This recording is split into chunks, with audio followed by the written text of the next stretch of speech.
people can start losing weight just by making better decisions. Motivation is driven from the inside out. Use flexibility as a tool. Rely on structure when it's helpful. This is where we discuss the possibilities. Hey guys, welcome to the Diet Doc Life Mastery Podcast. I'm Joe Klemczewski, and I'm here with Dr. Kori Propst, our wellness director and a health psychologist. So when we talk about motivation, all things psych, today being our motivational mastery segment, of course, I'm going to have all kinds of questions for Kori because I love the topic. I love anything to do with human behavior, really big fan and student of the social sciences. So when Kori said, today we're going to pull more information from our recent Diet Doc annual conference, and it's going to be in the realm of self-sabotage. Of course, I decided, this is going to be something that I'm probably going to need some clarification on. But it's also a topic, Kori, that I'm not necessarily sure I have the best understanding, because when you say the term self-sabotage, my initial reflex is I don't believe that's a thing. Mm-hmm. And I know you are way smarter than me, so you've probably taken this 10 steps further than I've even thought of. So tell me what self-sabotage is and tell me why I don't like that term. Well, it's very funny, Joe, because that's the plane that I've landed on too. And that's the plane I landed on a while back. I wrote a blog called Self-Sabotage BS because in all my work with clients, personal reflection, anecdotal evidence to me says, why would we shoot ourselves in the foot and get in our own way when we're trying to pursue something that we've said is important to us? It just doesn't necessarily, to me, make much logical sense. So when you're like, yeah, I don't even think that really exists, I'm on board with that. I look at self-sabotage as self-protection. We're protecting our egos. We're protecting ourselves from feeling some level of fear or worry or discomfort. And that's not getting in our own way. That's actually trying to help ourselves. But we're just doing it in an incredibly ineffective way that feels like we're creating a massive barrier. So let me stop you there for a second, because you've given me a lane that I can drive through a little bit. And I have to say, I 100% agree. And this may be even a little bit more stark. When you use the phrase self-protection, I view that as when somebody says, oh, I'm just self-sabotaging every time we get close to that goal, or I say this is what I want to accomplish and then I don't do it, I shoot myself in the foot. I think it's you just didn't get it done, for whatever reason. There may be a perfectly logical reason that you just didn't accomplish that goal, but to say it's some mysterious psychological thing that you can't even understand, and therefore we're going to just lump it as self-sabotage. Tell me if I'm right with this, Kori. That person would be just self-protecting, as you said. They're just not willing to admit, I fell short at this. So I don't think it's black and white.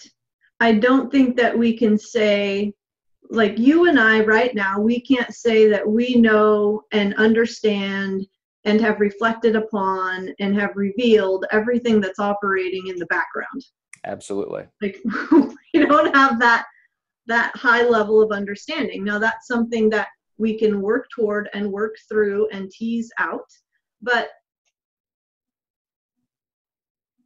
I think kind of where we're getting at here is, there are certain things that, whether it's by environment, through our actions, through the emotions that we're experiencing, that we don't necessarily understand about ourselves, and we can begin to understand those things better to get a sense for why we ended up where we are right now and do the problem solving.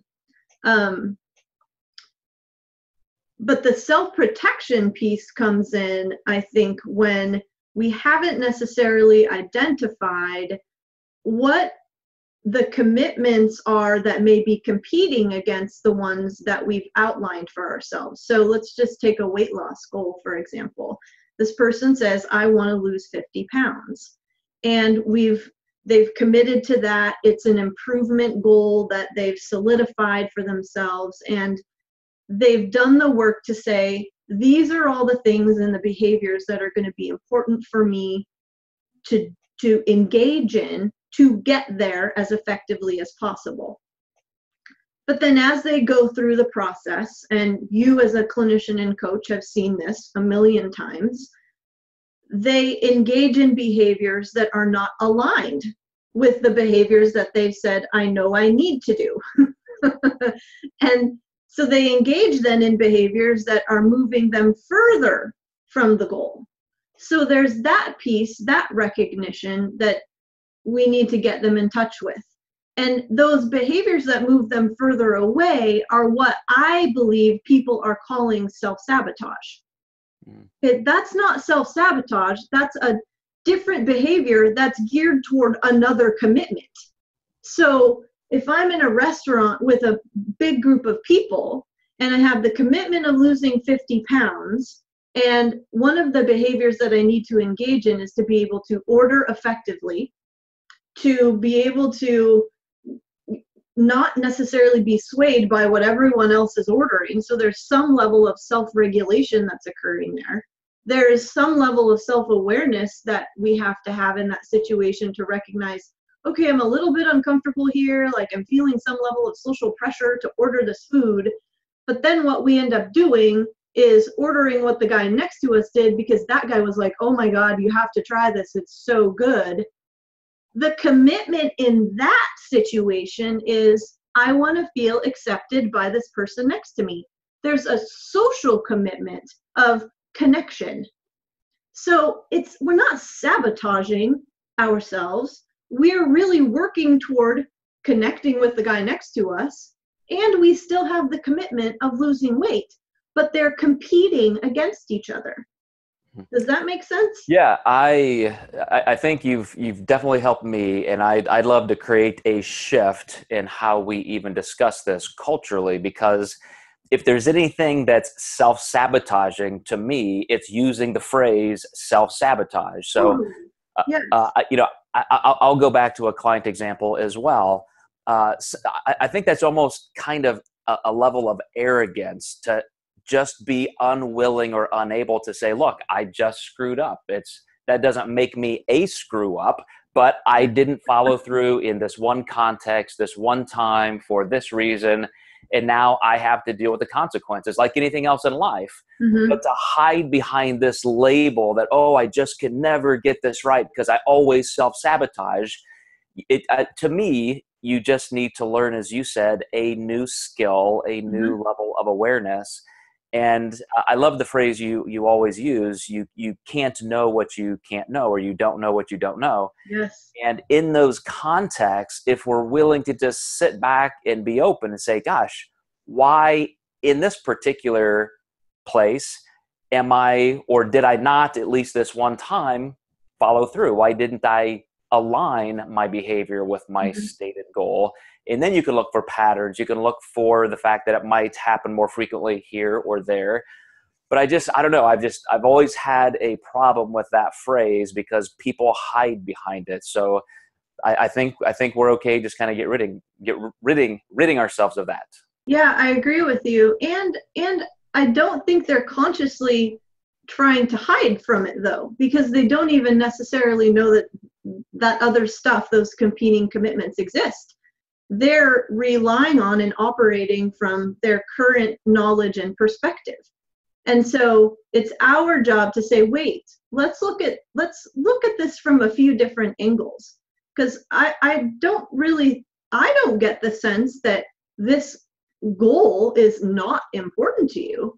I mean, you've rated it pretty highly in terms of a priority in your life. And look at all of the work you've already done, on your own and with me. So it's not, because I hear a lot of clients, Joe, they'll say like, well, it must not be important enough to me. Okay, let's consider that. If you were to rate it on a scale of 1 to 10, 1 being it really doesn't matter to me, and 10 being like, I would move heaven and earth to accomplish this, and I understand the effort it's going to take. If you're rating it between like a 7 and a 10, it's not that it's not important to you. So it really does come back down to, we need a new perspective. We need a shift here. We need to be able to look at this from angles that we haven't necessarily considered before. And I think, one of the questions we might ask is, what are the actual costs of me pursuing this? How might my relationships change? How I spend my time change? Let's look at all the different pieces of the pie of our lives and ask that question, because it's not one that a lot of people have necessarily considered. And the costs will get us to where we might have some fears and some worries, and where might we begin to feel a little bit uncomfortable. And those are the spaces, like you mentioned, where we might end up tripping and falling and engaging in behaviors that we would call self-sabotage, but that aren't. Right. I really feel like this is a strong wheelhouse for me in terms of my base perspective. And not that I'm right, but I feel very confident in saying that people too often do have that polarizing black and white. It's either I'm all in and I'm succeeding, or I'm a failure and it's never going to work. Instead of being able to just pull back and, like you said, look at this as a very complex thing. That was your opening statement. This is a very tough, large, complex issue. So to say that I can truly have this goal and I'm committed to it, but I'm still going to face millions and millions of decision points during this time I'm trying to address the goal.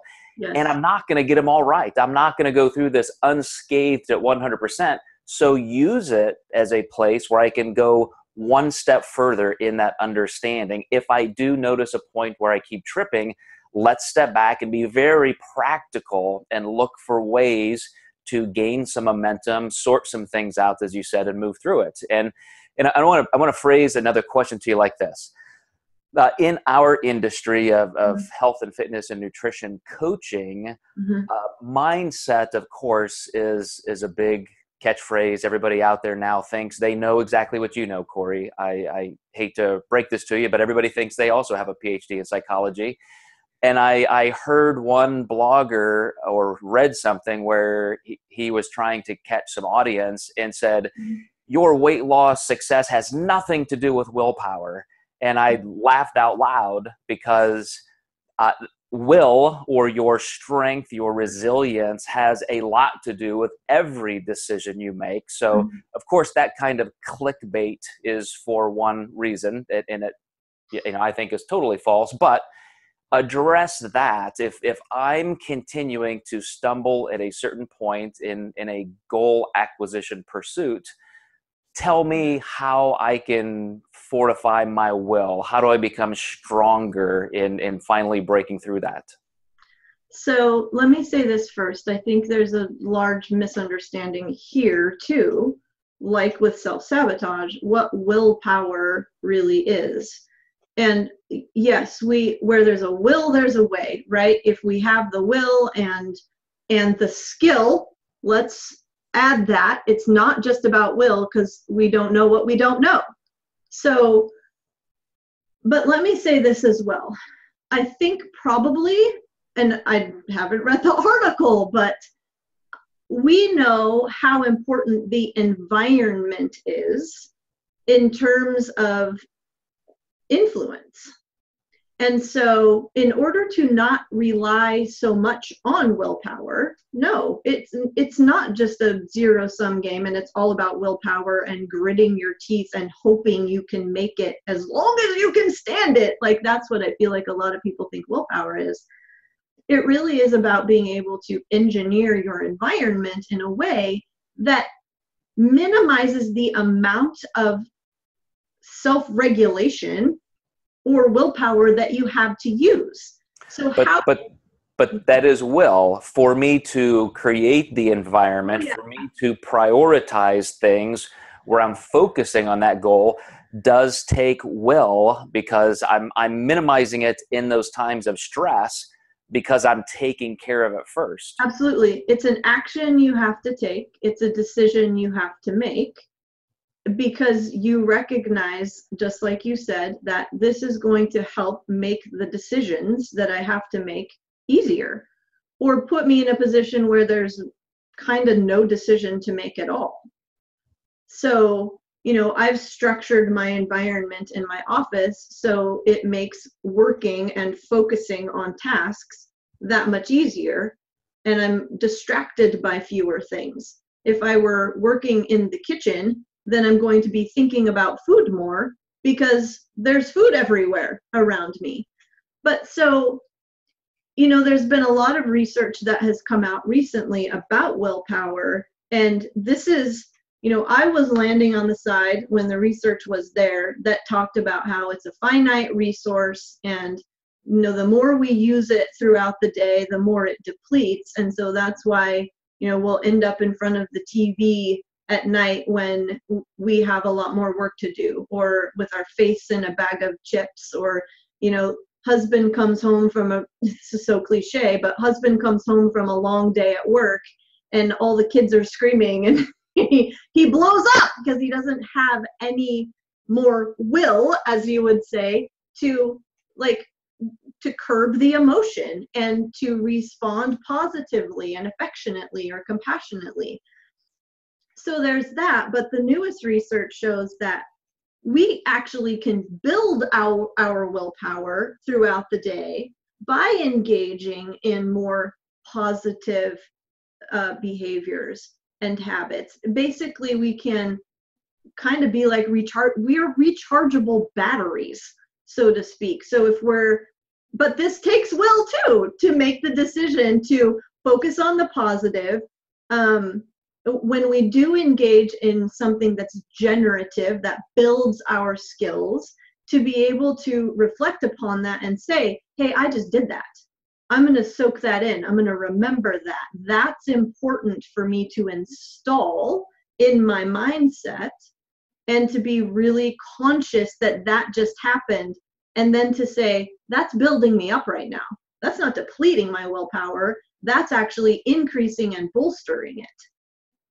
Am I making sense? Yeah, I would love to come down to one thing, because I'm a big fan of knowing that everybody is at a certain place, and to give them an entire treatise on a topic is just too much. Right. But if we had one step for people to take, so let me give you a scenario. I'm gonna tee this up for you as a way to end the podcast.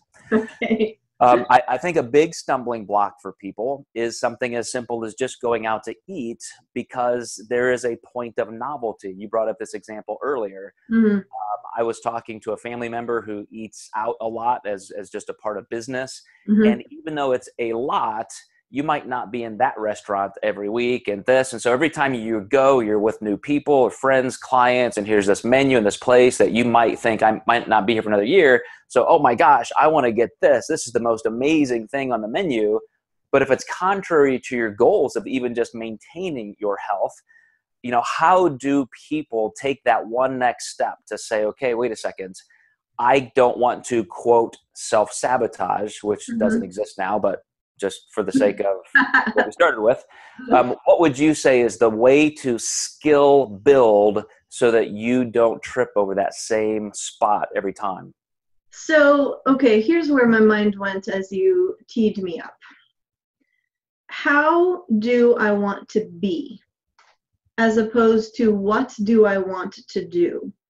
And this, to me, it's a very powerful question, and it will serve to structure the foundation of a character that we're going to embody, as opposed to always thinking about what I'm going to do and how I'm going to act and the behaviors that I'm going to put into place. Because that can feel kind of shallow.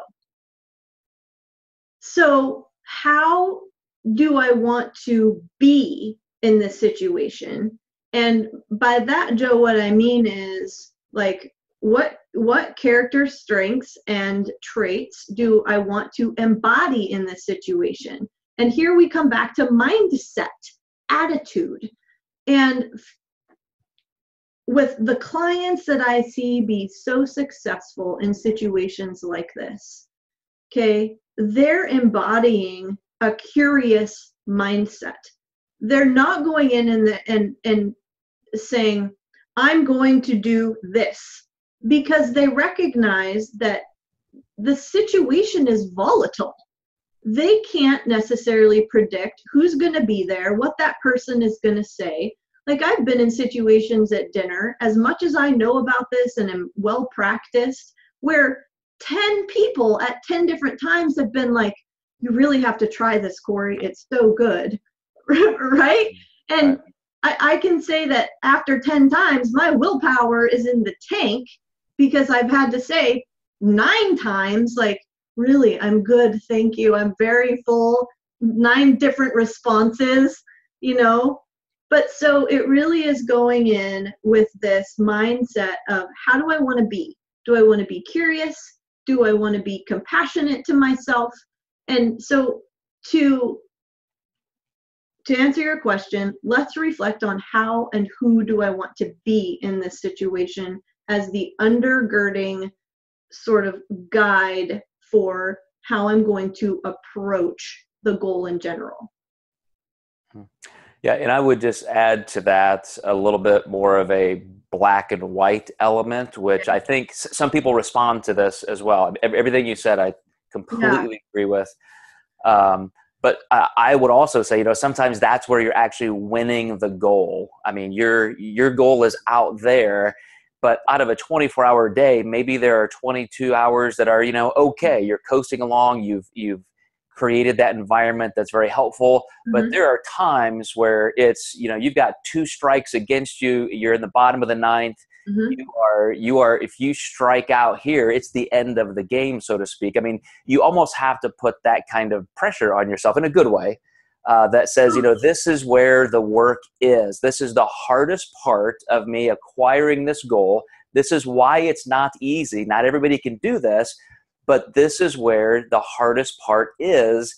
And it almost, to me, piques your awareness, or puts you on guard, instead of just coasting in there and thinking this is just a cool, fun lunch. I'll just hang out with my friends.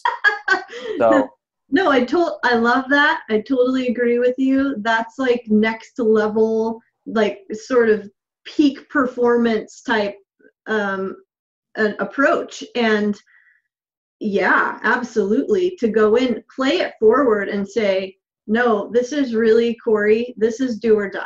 Like, you need to go in there and you need to prove to yourself that you can do this. Because if you come out of the lunch having done what you've done before, how good are you going to feel?